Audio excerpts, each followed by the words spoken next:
मुलुंड येथे घडलेल्या दुर्घटनेत मृत्यू झालेल्या रामधनी यादव याच्या कुटुंबियांनी आंदोलनाचा इशारा दिलाय। मृतदेह अद्याप ताब्यात घेतलेला नसून सरकार किंवा प्रशासनाकडून मदतीचा कोणतेही ठोस आश्वासन मिळाले नसल्याचं नाराजी कुटुंबियांनी व्यक्त केली आहे। मृतकांच्या कुटुंबाला 2 कोटी रुपयाची भरपाई, कुटुंबातील एका सदस्याला नोकरी तसेच जखमींच्या संपूर्ण उपचाराचा खर्च सरकारने उचलावा अशी मागणी करण्यात आली। मागण्या मान्य न झाल्यास घटनास्थळी रास्ता रोको आंदोलन करण्याचा इशारा कुटुंबियांनी दिलाय। देखिए, आंदोलन करना हमारा कोई उद्देश्य नहीं है, पर्पस आप समझिए। वो एक गांव के प्रधान थे। प्रधान यानी एक बड़ी बड़ी भूमिका हो जाती है। और गांव में जैसे हम रहते हैं, ये अब उनके भाई साहब है, सगे भाई हैं, लेकिन आपको भी पता है और सबको पता है कि भाई की जब फैमिली बड़ी हो जाती है तो अलग अलग हो जाते हैं। अब अलग अलग सिचुएशन में अब रामधनी यादव जी की बात करें तो एक तो गांव का मुखिया प्रधान, वो काबिल है, सब चीज़ है। उनके अलावा उनकी 3 बेटियां, किसी भी बेटी की शादी नहीं हुई है। तो आप सोचिए कि सीएम साहब ने जो रिलीज फंड किया एक नाम के लिए 5 लाख रुपया, तो उस 5 लाख से 3 बेटियों की शादी कैसे हो सकती है? आप लोग विचार कीजिए। हमारा ये नहीं है कि 3 बेटियों के लिए हमको शादी के लिए पैसा दो। हमारा ये कहना है कि एक कैपेबल आदमी था जिसकी इतनी बड़ी आप प्रधान हो सकता है गाँव का, और वो जस्ट घूमने के लिए मुंबई शहर में आए थे और उनके साथ दुर्घटना हो गई। तो मेरा यही सरकार से रिक्वेस्ट है, प्रशासन से यही रिक्वेस्ट है कि उनको जो एडिशनल मुआवजा और कितना बढ़ा सकती है वो सरकार डिस्कशन करे, विचार करे और उनके परिवार से आके मिले। मुझे इस बात का आक्रोश है और हम लोग में अब धीरे धीरे आक्रोश फैलने की हो रहा है कि लोग जैसे जैसे सुन रहे हैं, क्योंकि यहाँ के प्रशासन का कोई भी अधिकारी अभी तक कथित तौर पे उनके परिवार से मिलने नहीं आया।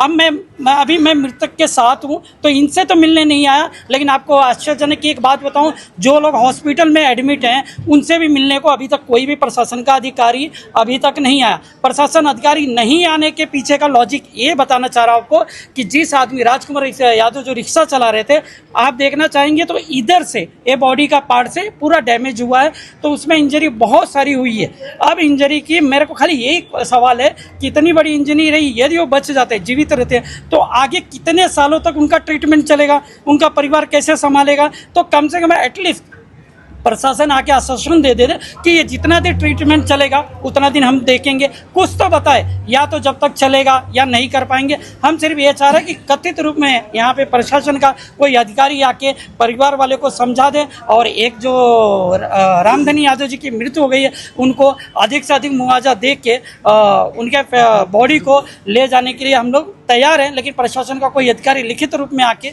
इस बात को करे तो हम लोग तैयार हैं। मुंबई महानगरपालिकेचे उपमहापौर संजय घाडी यांनी महाशिवरात्रीच्या निमित्ताने सर्व मुंबईकरांना शुभेच्छा दिल्या। भगवान भोलेनाथ सर्वांवर कृपा करोत आणि सर्वांच्या मनोकामना पूर्ण होत अशी प्रार्थना त्यांनी व्यक्त केली। दरम्यान काँग्रेस प्रदेश अध्यक्ष हर्षवर्धन सपकाळ यांच्या कथित वक्तव्यावर त्यांनी तीव्र प्रतिक्रिया नोंदवली। छत्रपती शिवाजी महाराजांची तुलना टिपू सुलतान यांच्याशी करणं अयोग्य असल्याचं त्यांनी सांगितलंय। या विधानावर त्यांनी आक्षेप घेतलाय। अशा प्रकारच्या वक्तव्यामुळे समाजात भावना तीव्र होऊ शकतात असे त्यांनी नमूद केले। मालेगाव महानगरपालिकेतील एका पदाधिकाऱ्यांच्या कार्यालयात टिपू सुलतान यांचा फोटो लावण्यात आल्याच्या मुद्द्यावरून सुरू असलेल्या वादाच्या पार्श्वभूमीवर त्यांनी आपली भूमिका स्पष्ट केली। संबंधित प्रकरणी जनतेची भावना लक्षात घेऊन जबाबदारीने वागण्याचं आवाहन त्यांनी केले। सर्व मुंबईकरांना महाशिवरात्रीच्या निमित्ताने मी भरभरून शुभेच्छा देतो। भगवान भोलेनाथ सर्वांवरती प्रसन्न होऊ देत, सर्वांच्या सर्व मनोकामना पूर्ण करू दे असं या मुंबई महानगरपालिकेचा उपमहापौर या नात्याने मी सर्वांना शुभेच्छा देतोय। हर्षवर्धन सकपाल यांनी टिपू सुलतानची तुलना महाराजांशी केली आहे, त्याच्याबद्दल आपली काय? हर्षवर्धन सकपाळांचं डोकं फिरलंय का हा प्रश्न मला आपल्या चॅनलच्या माध्यमातून विचारायचा आहे। कारण छत्रपती शिवाजी महाराजांचं कार्य आज त्यांना आम्ही सगळेच जण आपण दैवता समान मानतो आणि त्यांच्या बरोबर ती टिपू सुलतानची तुलना करणं हे अतिशय चुकीचं आहे।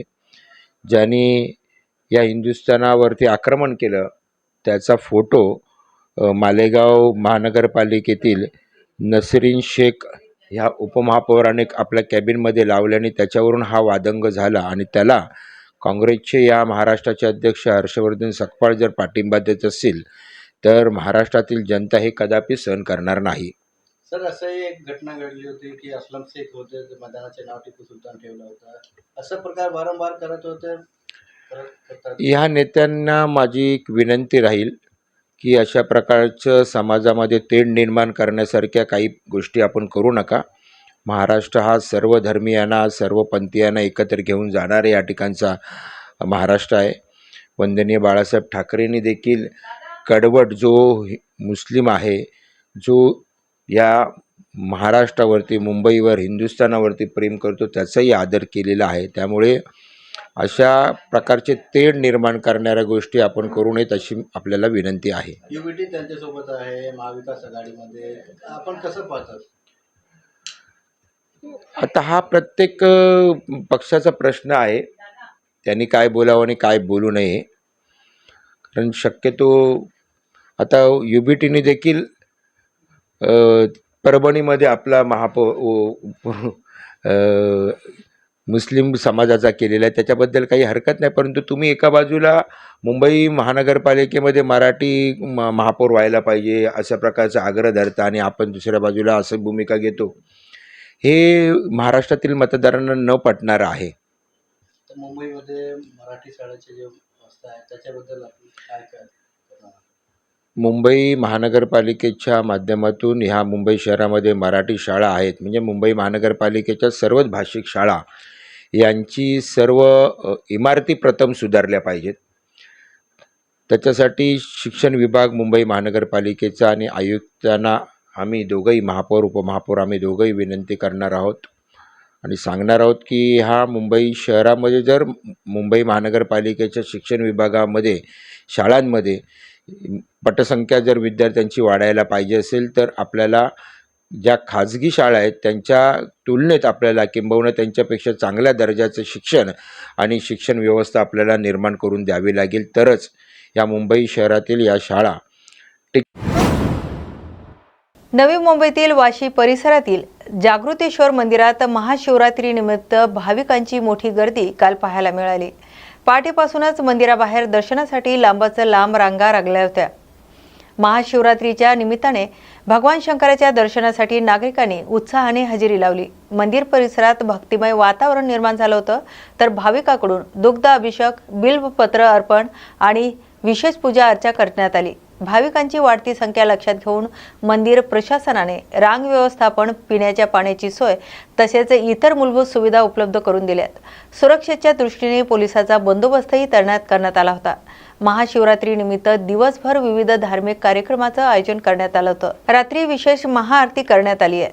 या पार्श्वभूमीवर वाशी परिसरात उत्साही आणि भक्तिमय वातावरण पाहायला मिळालं.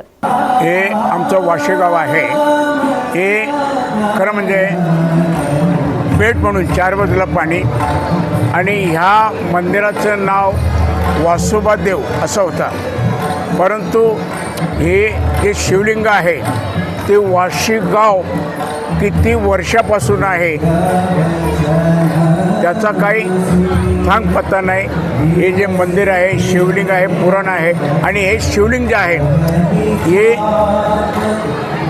जागृत आहे आणि हे जे स्वयंभू आहे हे वाशी गावाच्या स्थापनेच्या आधीपासून याचं नाव वासोबा होतं आणि हे जागृत आणि हे स्वयंभू असल्यामुळे या वासोबाच्या नावावरून आपल्या वाशी गावाला नाव पडलं. वासोबाच्या नावावरून वाशी गाव नाव पडलं आणि वाशी गावातील सगळे भक्तीमध्ये तरंगून जाणारे या गावाची परंपरा 70 वर्षाची परंपरा आहे की या गावामध्ये भजन होतं आणि त्याची परंपरा या मंदिरामध्ये पूर्वी महाशिवरात्री उत्सव होत नसे.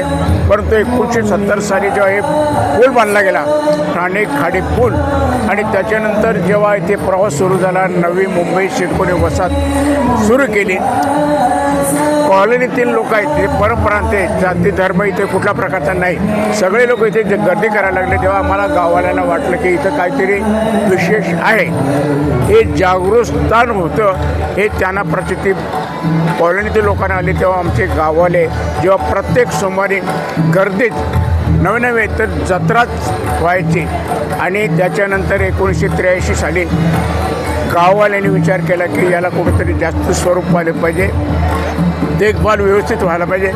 तेव्हा एक ट्रस्ट निर्माण करायचं ठरवलं आणि त्या ट्रस्टला नाव काय द्यायचं.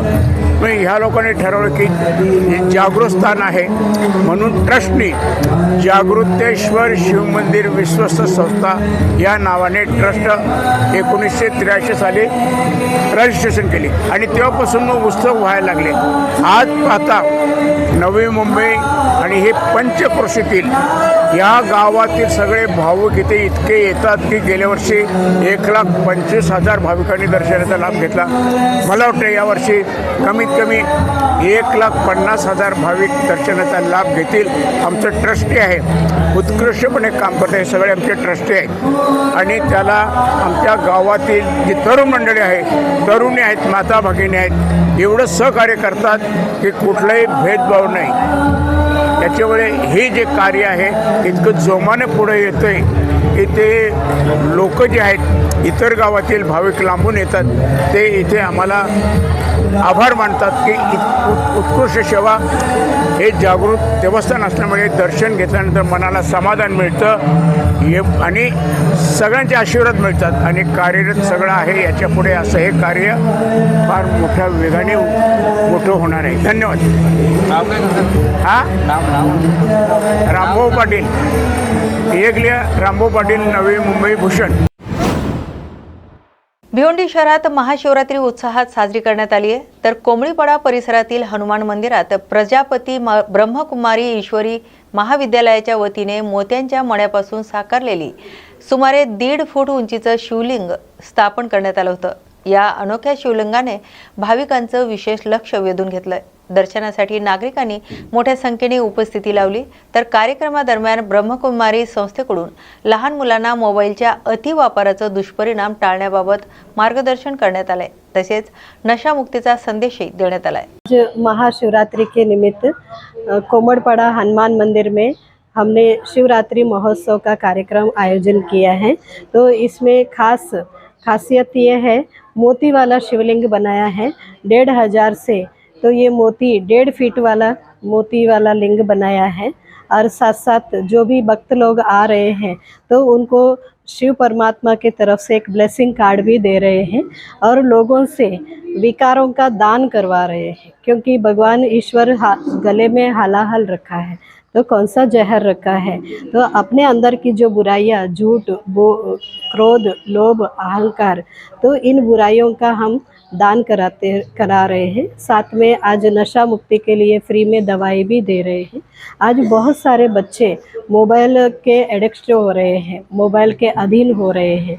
आज बच्चे, बूढ़े, बड़े सबके लिए, इसलिए मोबाइल से कैसे छुटकारा पा सकते हैं, कम से कम यूज़ करें. हम ये बच्चों को, बड़ों को प्रेरणा दे रहे हैं और साथ साथ सबको प्रसाद भी दे रहे हैं. डोंबिवली MIDC परिसरातील पिंपळेश्वर मंदिर रस्त्यालगत असलेल्या नाल्यातून हिरवट रंगाचं पाणी रस्त्यावर वाहत असल्याचा प्रकार समोर आलाय. या पाण्यातून तीव्र रासायनिक वास येत असल्याची तक्रार स्थानिकांनी केली आहे. परिसरात दुर्गंधी पसरल्याचं सांगितलं जात आहे. तर नाल्यातील पाणी रस्त्यावर साचत असल्याने वाहन चालक आणि पादचाऱ्यांना अडचणीचा सामना करावा लागतोय. काही नागरिकांनी आरोग्याच्या दृष्टीने चिंता व्यक्त केली आहे. तर परिसरात अनेक रासायनिक उद्योग कार्यरत असल्याने सांडपाण्याची योग्य विल्हेवाट लावली जाते का असा प्रश्न उपस्थित होतोय. प्रशासनाने तात्काळ तपास करून जबाबदारांवर कारवाई करावी अशी मागणी स्थानिकांकडून करण्यात येते.